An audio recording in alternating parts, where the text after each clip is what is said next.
அனைவருக்கும் வணக்கம். இன்றைக்கி அகத்திக்கீரை பொரியல் எப்படி செய்கிறதுன்னு பார்க்கலாம். அகத்திக்கீரை ஒரு கட்டளவு எடுத்துருக்கேன். சுத்தம் பண்ணி உருவி எடுத்துக்கணும். முதல்ல அலசினோம்னா உருவா வராது. கொஞ்சம் உணர்த்திட்டு உருவி எடுத்துக்கணும். இல்லைன்னா உருவினதுக்கப்புறம் அலசி எடுத்துக்கணும்.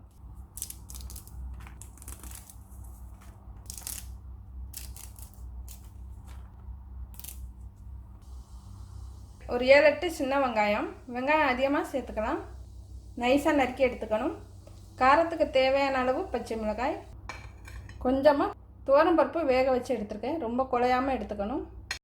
கீரைக்கு தகுந்த மாதிரி பருப்பு சேர்த்துக்கலாம். தேவையான அளவு நல்லெண்ணெய், உளுந்து,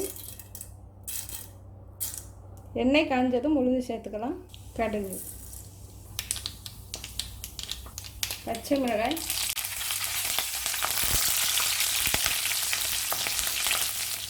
வெங்காயம் சேர்த்துக்கலாம்.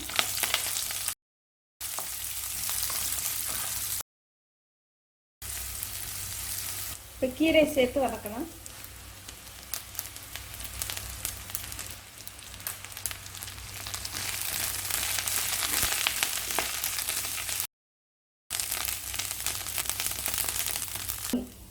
கொஞ்சமாக மஞ்சள் தூள், தேவையான அளவு உப்பு, பருப்புக்கு சேர்த்துக்கணும்.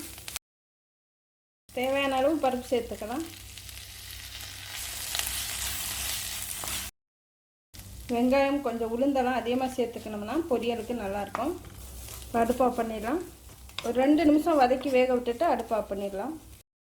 தேங்காய் பூ சேர்த்து கலரிக்கலாம்.